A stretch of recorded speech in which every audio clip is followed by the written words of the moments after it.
প্রত্যেকটা কাজ পরামর্শ করা সুন্নত, পরামর্শ করলে সেই কাজ ভুল হয় না, বলেছেন কে? এখন আসুন ভাই, তাহলে আজকের আলোচনার বিষয় হলো নেতৃত্ব। আজকের আলোচনার বিষয় কি মনে থাকবে আপনাদের? আমি একটা কথার উপরে আলোচনা করবো, বেশি কথা যাওয়ার তো সুযোগ হবে না ভাইরা।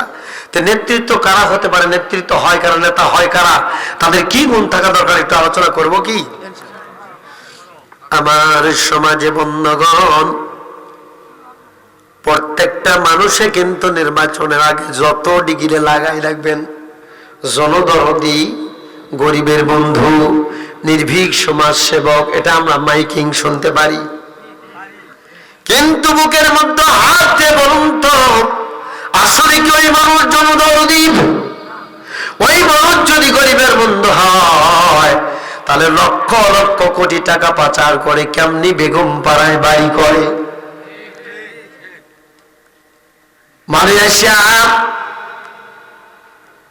এমনি ভাবে দুবাই, বিভিন্ন দেশে যে লোকগুলি বাড়ি করেছে অসংখ্য টাকা, বাংলাদেশের টাকাগুলো হাতায় নিয়ে যায়। এদেরকে নেতা বলা যাবে না, আসল নেতা জনদরদি, গরিবের বন্ধু, ইতিমের বন্ধু কারা, এটার ব্যাপারে আপনাদের ধারণা থাকার দরকার আছে না নাই? আমার আপনার বিশ্ব নবী ঈদগাহ মাঠে তো কোনো আওলাদ নাই, হযরতে আবু বকর সিদ্দিক রাদিয়াল্লাহু সকালবেলা মাঠে গেলেন। আবু বকর সিদ্দিক রাদিয়াল্লাহু লক্ষ্য করে দেখে মাঠের পাশে দাঁড়িয়ে একটা ছোট্ট বালক কান্না করতেছে। আল্লাহু আকবার বলেন। এটা হাদিস থেকে সরাসরি বলছে, আপনারা নোট করবেন। আবু বকর সিদ্দিক রাদিয়াল্লাহু বলল, বাবু কাঁদছো কেন, কি হয়েছে তোমার, আমারে বলো, কি এমন সমস্যা? বলে, আমি তো, আপনি কি আগে পরিচয় দেন, আমি আপনার কাছে বলবো না। আবু বকর সিদ্দিক বলে, বাবুরে আমি বিশ্ব নবীর 4 জন খলিফার মধ্যে প্রথম খলিফা, নাম কি? ভাই একটু কথা বলতে হবে যে শোনো ভাইরা, এত কম লোক, একটু আওয়াজ না দিলে আমি ওয়াজ করবো কেমনে বলেন? এখন আপনাদের ওয়াজ করতে হবে, যদি আওয়াজ দেন ওয়াজ হবে না, আরে বন্ধু। এইবার বলেন, আল্লাহ রাসূলের 4 জন খলিফা প্রথম নম্বর যিনি, তেনার নাম কি? এবার আবু বকর সিদ্দিক রাদিয়াল্লাহু বলে, বাবা কি হয়েছে বলো? বলে, আমার বাবা যুদ্ধ করতে গিয়ে শাহাদত বরণ করেছে। আমার মা রূপবতী মহিষী নারী, তার সৌন্দর্য, আনন্দ, যৌবনের আনন্দ, উন্মাদনার সংসার করার জন্য তিনি অন্যত্র আরেকটা যুবককে বিবাহ করেছেন। আমার মা যেহেতু চলে গেছে, বাবা তো নাই, আগে ইন্তেকাল করেছে। আল্লাহ রাসূলের সাহাবী,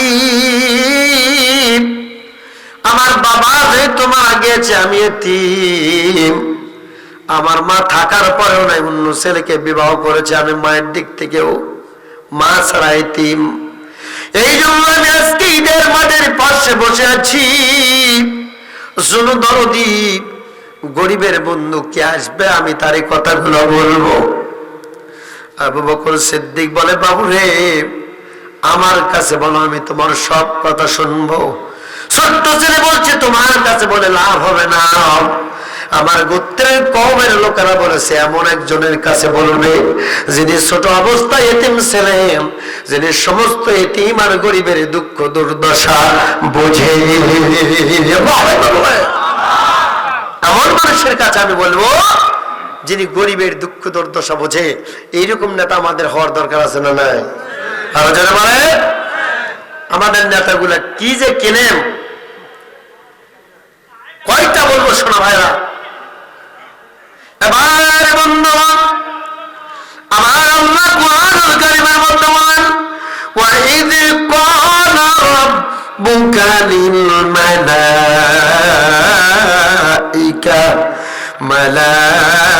মালাইকাতি ইন্নী জাইলু ফিল আরদি খলিফা। আল্লাহু আকবার। ওই সময়ের কথা তুমি স্মরণ করো যে সময় আমার আল্লাহ ফেরেশতাদের বলেছিল আমি পৃথিবীতে নায়েব বা প্রতিনিধি তৈরি করব, নেতা বানাবো। ফেরেশতারা তোমাদের মতামতটা ব্যক্ত করো, তোমাদের পরামর্শ চাই না, তোমরা কি বলতেছো আমি আল্লাহ একটু শুনবো। সঙ্গে সঙ্গে ওই সমস্ত ফেরেশতারা বলেছিল, ক্বালু আতাজআলু ফিহা মান ইউফসিদু ফিহা ওয়া ইয়াসফিকু দিমা।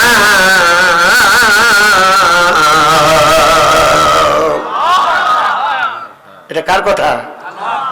আল্লাহ পাক বললেন, আমি ফেরেশতা তৈরি করব, সিদ্ধান্ত নিয়েছি। তোমাদের মতামত কি মানুষ বানাবো, মানুষ সৃষ্টি করব, নেতা অর্থাৎ আমির বানাবো, খলিফা বানাবো, তোমাদের মতামতটা ব্যক্ত করো। সঙ্গে সঙ্গে ফেরেশতাগুলি বলেছিল, আতাজালু ফিহা মান ইউফসিদু ফিহা, এখানে তথায় এমন কোন জাতিকে আপনি তৈরি করবেন না, এমন কোন নেতাকে আপনি নেতৃত্ব দেবেন না, বানাবেন না। কারণ তারা পৃথিবীতে এসে সর্বপ্রথম যে কাজটা করবে, ওয়া ইউফসিদু ফিহা, তারা বাজারে বিভিন্ন ভাবে চাঁদাবাজি, দখলদারি এবং বালি তোলার ঘাটে, নদীর ঘাটে বালুর দখলবাজি, এমনকি টেন্ডারবাজি সহ সমাজের সর্ব জায়গায় ফাসাদ সৃষ্টি করবে। আল্লাহু আকবার বলে। কি সৃষ্টি করবে? ফাসাদ শব্দ আরবি, বাংলা হলো সন্ত্রাস। বাংলা কি? আপনারা এগুলো ব্যাখ্যা দেখতে পারেন, আমি আলোচনা করবো কোরআন হাদিসের চেষ্টা করবো আর কি। সময়কে একটু দেওয়া যাবে বা বাবজান, সময় দেওয়া যাবে? তাহলে এইরকম লোকের আমাদের প্রয়োজন, যারা টাকার পিছনে ছুটবে না, যারা জনপ্রতিনিধি, জনগণ খেয়ে আছে না না খেয়ে, কার কি সমস্যা এটা যারা দেখবে, এই জগৎ প্রয়োজন আছে না নাই? আমাদের সেই লোকের প্রয়োজন, যার জামার কণা কাটাই বেঁধে আটকে গেলাও, যার জামার কণা কাটাই বেঁধে আটকে গেলাও, যাবে ছুটে দিনের কাজে, ভাববে জামা নিষ্প্রয়োজন। আমাদের আমাদের সেই লোকের প্রয়োজন। ভাই একটু হাত টান টান করে, তো দুর্বল ইমান কি থাকবি তার জোরে। লিল্লাহি তাকবীর, আল কোরআনের আলো সংসদে জালো, লিল্লাহি তাকবীর। আজকের মাহফিল সফল হোক, লিল্লাহি তাকবীর। ভাই আমি কি আপনাদের কষ্ট দিলাম? তাকবীর দিলে আল্লাহ খুশি হন। কে খুশি হন? এবং শয়তান থাকতে পারে না। এবার বন্ধুগণ, আবু বকর সিদ্দিক রাদিয়াল্লাহু স্টোরেজ হয়ে গেলেন, আশ্চর্যান্বিত হয়ে গেলেন। এত ছোট্ট মানুষ এইভাবে কথা বলে আমরা বুঝতে পারলাম না। এবার তদানীন্তন সময় দ্বিতীয় প্রেসিডেন্ট অথবা দ্বিতীয় খলিফা যিনি ছিলেন, নাম কি? হযরতে ওমরে ফারুক রাদিয়াল্লাহু এসে বলে, বাবা তুমি কাঁদছো কেন, তোমার কি প্রয়োজন আমাকে বলো। এবার বলে, আপনি কে গো? আমি ওমর ইবনুল খাত্তাব রাদিয়াল্লাহু। বলে, আপনার কাছে বলে লাভ হবে না, আমি বলবো সেই নবীর কাছে, যেই নবী ছোটবেলায় ছেলে এতিম আর যিনি সমস্ত গরিবের দুঃখ দশা বোঝে, এই মানুষকে আমি আমার মনের কথাটা ব্যক্ত করব। বলা যাবে কি? আল্লাহু আকবার। আবার বিশ্বনবী আসতে চান, বিশ্বনবী আসার পরে যুবকের মাথায়, এতিমের মাথায় হাত বুলিয়ে দিলেন। আল্লাহ রাসূল বলে, তোমরা যদি সমাজের মধ্যে এতিম পাও, অথবা এতিম মাদ্রাসা অথবা হাফেজি মাদ্রাসা এতিম দেখো, ওই এতিমের মাথায় যদি কোনো মুসলমান হাত বুলিয়ে দেয়, আমার রাসূল বলেন ওই এতিমের মাথার মধ্যে যতগুলি চুল আর লোম, ততগুলি সওয়াব আল্লাহ রাব্বুল আলামিন ওই হাত রাখা ব্যক্তির আমলনামায় দান করে দেয়। আমাদের গুলো মাদ্রাসার দিকে গুরুত্বই দেয় না, তাকায় না, কই ওরা এতিম, ওরা ভিক্ষা করে, এর আছে না নাই? ভিক্ষা করা লাগতো না ভাই, যদি ইসলাম স্টেট কায়েম হতো, এই সমাজে ইসলাম প্রতিষ্ঠিত থাকলে তাদেরকেও ভাতা দেওয়া হতো। আলহামদুলিল্লাহ বলে। এবার বিশ্ব নবী এসে যেই মাত্র সন্তানকে মাথায় হাত বুলিয়ে, গায়ে যখন হাত বুলিয়ে দিয়েছে, সন্তান বলছে, কে গো তুমি? বলে তুমি যার জন্য বসে আছো ঘন্টার পর ঘন্টা, আমি সেই আব্দুল্লাহর ছেলে বিশ্ব নবী মুহাম্মদুর রাসূল সবাই বলেন সাল্লাল্লাহু। এবার সন্তান বলছে, হুজুর আমার মনে বড় ব্যথা, আজকে মা থেকেই মা তো অন্য জায়গায় বিবাহ বসেছে, আমি মা থাকতে এতিম, আমার বাবা মারা গেছে যুদ্ধের ময়দানে। হুজুর আজকে তো পবিত্র দিন, খুশির দিন, আমার মনের মধ্যে তো খুশি নাই গো নবীজি। আর বিশ্ব নবী ঈদগাহ মাঠের মধ্যে গেলেন না, ওই ছোট্ট সন্তানকে নিয়ে বাড়ির দিকে রওনা দিয়েছেন। ফাতেমাকে ডাক দিয়ে বলে, ফাতেমা বাড়ি থেকে বের হয়ে দেখো কারে নিয়ে এসেছি। ফাতেমা দৌড়ে এসে দেখে একটা ছেলে, ছোট্ট সন্তান।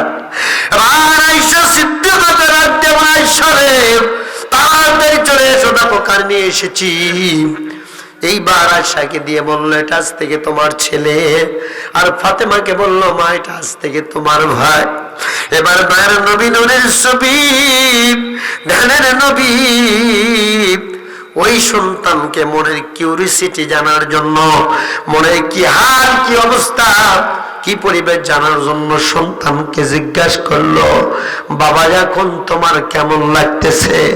ওই সন্তান সঙ্গে সঙ্গে বলল, বিশ্বনবী আখিরি জামানার পয়গম্বর যার বাবা হয়, আর আয়েশা সিদ্দিকা যার মা হয়, আর ফাতেমার মতো বোন যার বোন হয়, এমন ভাগ্য দুনিয়ার আর কোন সন্তানের হতে পারে না।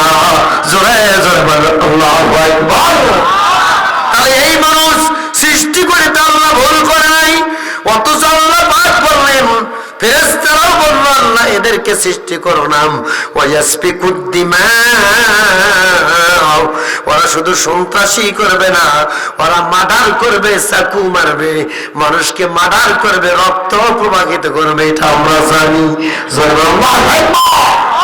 ফেরেশতারা জানতো যে মানুষের কি চাকু মারে না ভাই, আপনাকে অটো ভটভটি করে না, এই কারা করে এটা আমাদের মতো ভাইরাই করে, কথা বলেন ঠিক কিনা? আল্লাহ কি বলছে কোরআন, একটু মনোযোগ দিয়ে শুনবেন, 30 মিনিট মন ভরে যাবে, কিছু শিক্ষা যেন বাড়িতে নিয়ে যেতে পারেন, আল্লাহ পাক তৌফিক দান করে, বলেন আমিন। আরো যারা বলেন আমিন। ও বন্ধু বলতেছিলাম, এইরকম নেতা যদি আমাদের সমাজের হয়, তাহলে বলেন তো সমস্ত প্রজারা তাদের ন্যায্য অধিকার ফিরে পাবে কিনা? আজকে বড় কত দুর্ভাগ্য রে, বাংলাদেশের সমস্ত ব্যাংকগুলি দিউলিয়া, সমস্ত এনজিও দেউলিয়া, টাকা গেল কই, টাকা গেল কই। এখন দেখি আমাদের যিনি সাবেক ম্যাডাম ছিল, নাম বলতে পারলাম না, মন খারাপ করবেন না, উনি বক্তৃতা দিতে গিয়ে বলতেছে, আমার পিওনেরই তো 400 কোটি টাকা আছে। নাউজুবিল্লাহ বলবেন আপনারা? এই 15-16 হাজার টাকা পায় বেতন, আর পিওনের আর কেমনি 4 লাখ করে তো তাও হইতে পারে, 400 কোটি বলছে বা 4 কোটি বলছে, এটা একটা মানুষের কাজ।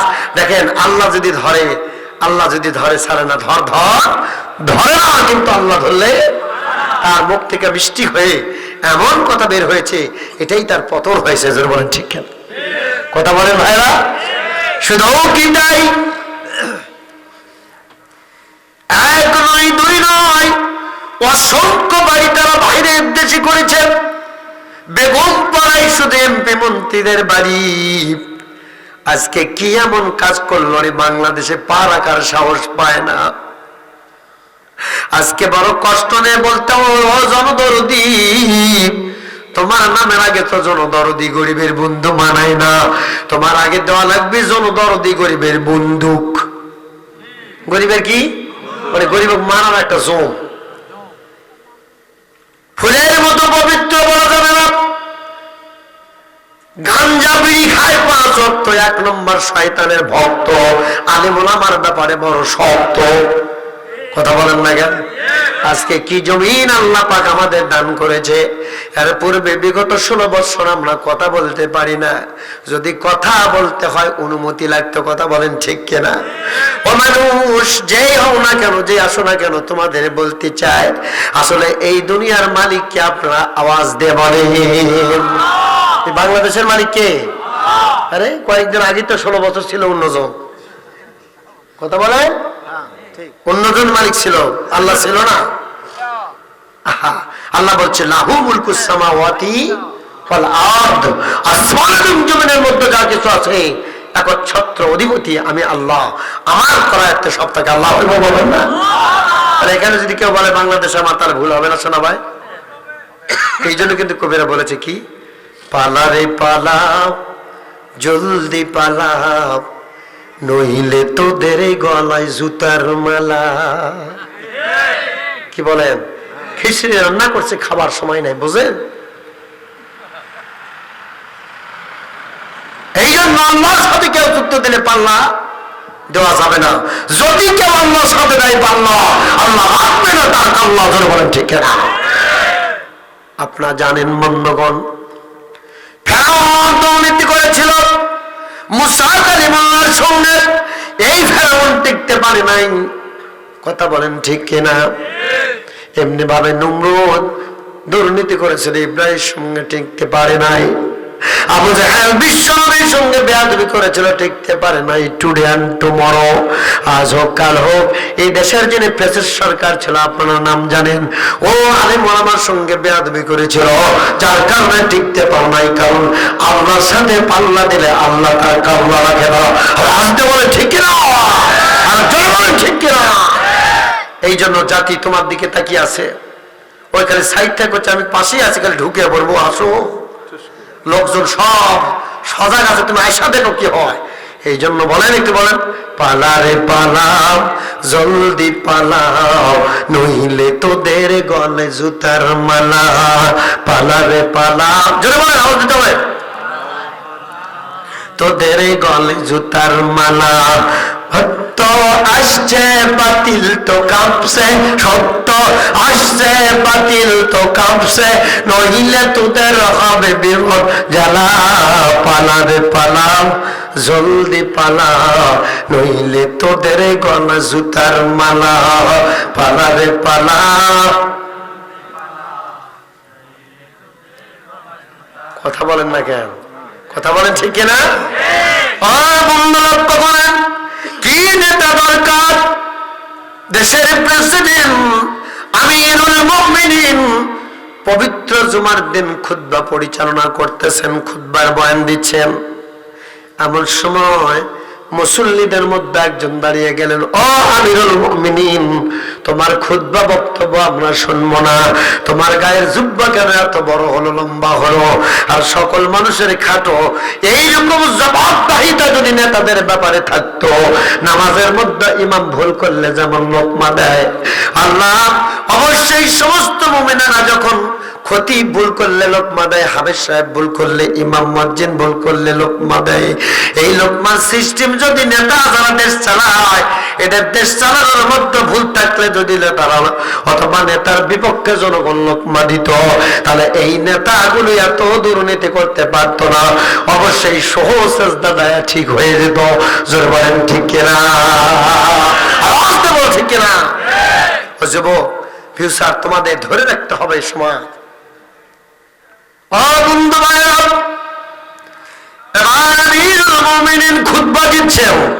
এক সাধারণ মুসলিম বলছে, হুজুর আপনি খুতবা থামান, আপনার খুতবা শুনবো না। ওমর রাদিয়াল্লাহু সাথে সাথে খুতবা বন্ধ করেছে। আল্লাহু আকবার বলে। আমাদের এখানকার যেগুলো পার্টি নেতা ছিল, সমাজের এমপি মধ্যে, আমি আন্দোলনকে বলছি না, বল ঠিক নয়, আল্লাহ পাক তাদেরকে হেদায়েত দান করে বলেন আমি। তবে যারা ছিল তাদের ভয়ে গরমে কেউ কথা বলতে পারেনি, ঠিক কিনা বল? আরে ভাই, আমরা আলিম, আমাদের কাছে খুঁজলে কি একটা ম্যাচ পাওয়া যাবে 10 জনের কাছে? আমরা বলি গাড়ি ভাঙচুর করছে, আগুন লাগাচ্ছে, এটা কি কেউ বিশ্বাস করবে বলেন? আমি আর ছোট ম্যাচ পড়তে শিখবো, জামাত পাই না। এখন যদি কেউ বলে যে হুজুরের আগুন লাগে, এটা একটা ঠিক হলো ভাই?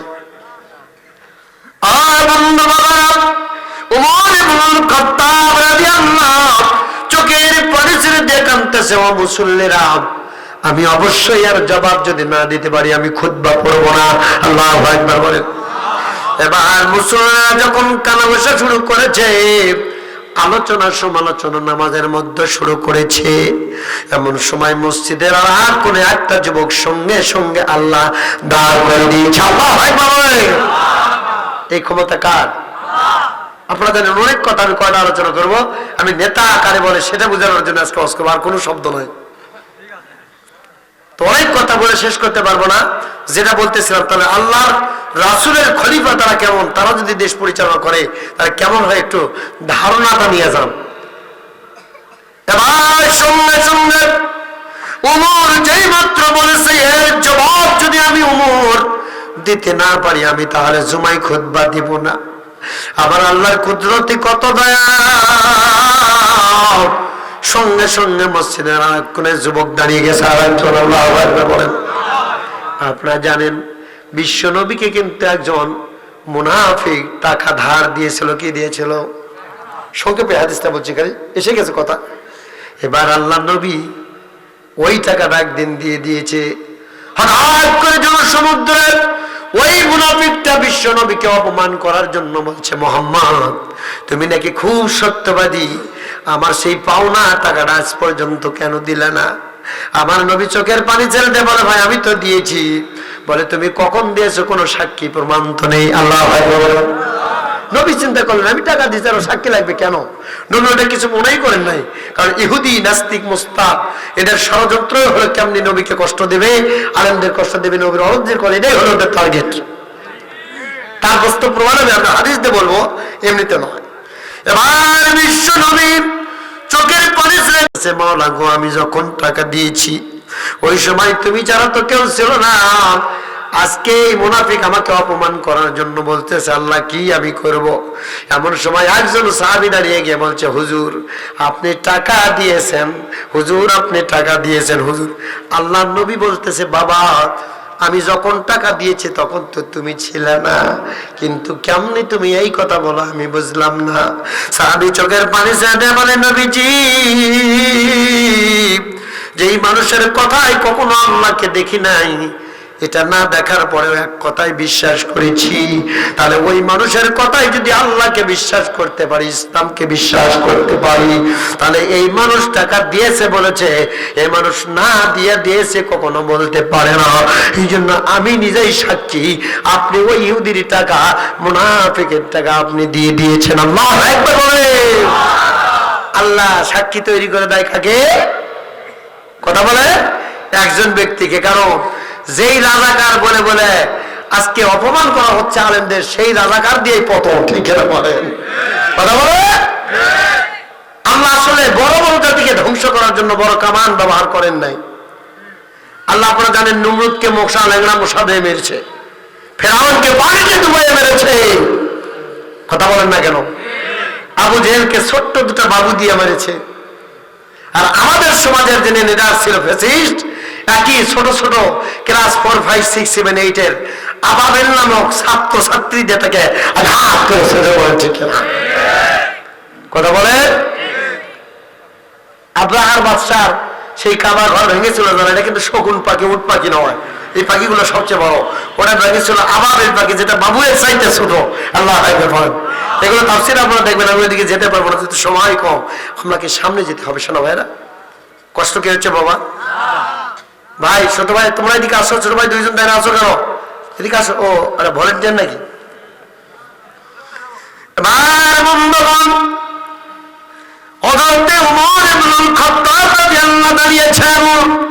আমি খুতবা দিব না, আর যদি উপযুক্ত প্রমাণ আর সঠিক জবাব যদি আমি না দিতে পারি। এবার দেখে মসজিদের আরেক পাশে একটা যুবক দাঁড়িয়ে, তার গায়ের মধ্যে কোনো পাঞ্জাবি নেই, গেঞ্জি পরা, অথবা পাঞ্জাবি ছিল না, অন্য কোনো চাদর পরা। এবার সমস্ত লোকদেরকে লক্ষ্য করে বলে, মুসল্লিরা রে তোমরা শোনো, যে লোকটা খুতবা দিতেছেন উনি হলেন আমিরুল মুমিনিন হযরতে ওমর ফারুক রাদিয়াল্লাহু। আর আমাকে চেনো নাকি? আমি তার ছেলে, আমার নাম হলো আব্দুল্লাহ। কি নাম? আল্লাহ রাসূল বলছে, রাসূলের কাছে দুইটা নাম সবচাইতে দামি, একটা হলো আব্দুল্লাহ আর আব্দুর রহমান। আমার সন্তানদের এই নামগুলো রাখি না। কি রাখছে? মুখ ভেঙে যায়, বুলেট। কথা বলে না, এক্সপেরিয়েন্স। আহা, আল্লাহ পাক আমাদের হেফাজত করুক, কোরআন হাদিস মতো সন্তানদের নাম রাখার তৌফিক দান করুক। সবাই বলেন আমিন। লক্ষ্য করেন, এবার মসজিদের মুসল্লিদের মধ্যে জানতে চাইলেন, কে তুমি পরিচয় করে হবে। আগে বলো তার জামাটা জুব্বা এত বড় কেন হলো? এবার সঙ্গে সঙ্গে আব্দুল্লাহ বলে, শোনো গো উপস্থিত মুসল্লি, আমার বাবা হলো এই দেশের প্রেসিডেন্ট, আবার ইমাম। আল্লাহু আকবার বলো। আমার বাবা যেহেতু দেশের প্রেসিডেন্ট, আমার মসজিদের খতিব, তাহলে বোঝা গেল মসজিদের যে খতিব হবে সেই হবে দেশের প্রেসিডেন্ট। আর আজকে যদি আমরা ওইভাবে করে কেউ যদি বলে, বাবা গ্রামের মধ্যে সবচাইতে ভালো ছেলে তুমি হুজুর অথবা খতিব, তুমি বারে মেম্বার পদে দাঁড়াও, বারে চেয়ারম্যানে যাও, বাজারের লোকজন গল্প করছে, কে রে ওই আব্দুল খালিক হাবেশ সাহেব মুফতি, ওইটা কাম ওই কেন নির্বাচন যাবি রে? তো লোকজন করছে কেন ওই গেলে, কুচি এলে ভালো কাজ, এলে কাজ তুমি ওইলা হুজুরের আসলে হবি, তার মানে এলে ভালো কাজ হুজুর ইমাম কাকু নেবে না, ওই ওইগুলা দিবি যে অন্য দেশত গেছে। দাও তুমি দিলে আমাকে কি দাও। আহা, দেশের সব সম্পদ শেষ করে ফেলেছে। শোনা ভাই, ওদের মুখে ছিল যে আমার সোনার বাংলা, আমি তোমায় ভালোবাসি, কিন্তু অন্তরে ছিল। এবার বন্ধু আব্দুল্লাহ বলতেছে, ও প্রাণের জনগণ, মসজিদের মুসলমানরা শোনো, আমার বাবা যেহেতু রাষ্ট্রপতি আর সে জমার খতিব, এই ছোট্ট জামা পরে যদি খুতবা দেয় খারাপ লাগবে, এই জন্য আমি ছেলে নিজে পাঞ্জাবিটা ব্যবহার না করে দুইটা পাঞ্জাবি একত্র সেলাই করে বড় করেছি। যেহেতু আমার বাবা সুঠাম দেহের অধিকারী, তার ছোট্ট একটা পাঞ্জাবিতে জামা হবে না, এই জন্য আমার জামা বাবাকে দান করে দিয়েছি। এই দুটা সেলাই করে জুব্বাটা বড় করেছে। এখন তোমরা বলো তোমরা কি করতে চাও? এইবার সঙ্গে সঙ্গে মুসল্লিরা বলতেছে, এখন আমরা নামাজ পড়ব, উপযুক্ত জবাব আমরা পেয়ে গেছি। আল্লাহু আকবার বলেন। এবার উমর বলছে, আমি আর খুতবা দিব না। ভালো করে মনোযোগ দেন শোনা ভাইরা, কোরআনে কত মধু। উমর বলছে যে আমি আর দিব না। ও কেন? উমর রাদিয়াল্লাহু বলে, যে যুবক বলেছে আমি খুতবা শুনবো না, ওই যুবককে বলতে হবে যে এখন আপনি খুতবা দেন। আল্লাহু আকবার বলে। এই জন্য ইসলাম শান্তি ধর্ম, বিচার যেটা হয় সেটা সঠিক হয়। এই জন্য জিহাদের কথা আল্লাহ পাক কোরআনের মধ্যে প্রায় 400-র অধিক বার বলেছে, 442 কে বলছে 43 বার। আর নামাজের কথা আছে 82 বার। কয়বার? অথচ আমরা সেই জিহাদ করতে চাই না। একজন করছে জিহাদ কার সাথে করো? আহা, জিহাদ মানে কি ভাই? মারামারি করা না তো, প্রান্ত করার চেষ্টা করা। অবশ্যই জিহাদ মানে কি? প্রান্ত করার চেষ্টা করা, কঠোর অধ্যাবসায় করা। ছাত্রের ক্ষেত্রে মানে পরীক্ষা পাস করতে হবে, এই জন্য সারা রাত জেগে জেগে পড়া। কোন ব্যবসায়ী ভাইয়ের ক্ষেত্রে জিহাদ শব্দটা আসলে হবে ব্যবসাকে কেমন ডেভেলপ করবে, কেমন উন্নত করবে। এটা শিক্ষকের জন্য হলে কেমনি ছাত্রদেরকে ভালো করে টিচিং দিবে, তারা ভালো রেজাল্ট করবে, এটা হলো প্রান্ত করার চেষ্টা করা। এটা আল্লাহ হলো জিহাদ। আর একামতে দিন প্রতিষ্ঠার জন্য অন্যায়কে উৎখাত করে হক প্রতিষ্ঠা করার নাম জিহাদ। আল্লাহ। অনেক কথা, কয়টা বলবো বলেন? কষ্ট হচ্ছে ভাই? মা বোনেরা আছে কি? হবে সাহেব, মা বোনেরাও আছে ভাই, একটু চা থাকলে আমাকে দেবেন, একটু প্রতিদিন কথা বলে ভাই, কষ্ট হচ্ছে, অসুবিধা হবে? এবার বন্ধুগণ, খুতবা দেওয়া শুরু করে দেন। খুতবার পর সমস্ত সমাজের মধ্যে যখন নামাজ শেষ হয়ে গেল, ওমর রাদিয়াল্লাহকে প্রশ্ন করলেন, ও আমিরুল মুমিনিন হযরত ওমর ইবনে খাত্তাব রাদিয়াল্লাহু তাআলা, ফারুক রাদিয়াল্লাহু, আপনি কেন এই কাজটা করেছেন? কারণ কি? উনি বলল, তোমরা কি দেখো না আল্লাহ কোরআনুল কারীমের মধ্যে বলেছেন, ইয়া আইয়ুহাল্লাযীনা আমানু আতিউল্লাহ ওয়া আতিউর রাসূল ওয়া উলিল আমরি মিনকুম। আল্লাহু আকবার বলেন। এই ইমানদাররা আল্লাহর অনুগত্য কর, তার রাসূলের অনুগত্য করো। আর সমাজের মধ্যে ন্যায়পরায়ণ বিচারক অথবা শাসক যারা, এখানে এই কথাটা অনেকের ক্ষেত্রে এসেছে, বিচারক হতে পারে, শাসক হতে পারে, চেয়ারম্যান হতে পারে, এমপি হতে পারে, এমনকি সমাজের মাতব্বর মুরুল হতে পারে, স্কুল কলেজের হেডমাস্টার প্রফেসর হতে পারে। আল্লাহ বললেন, আমার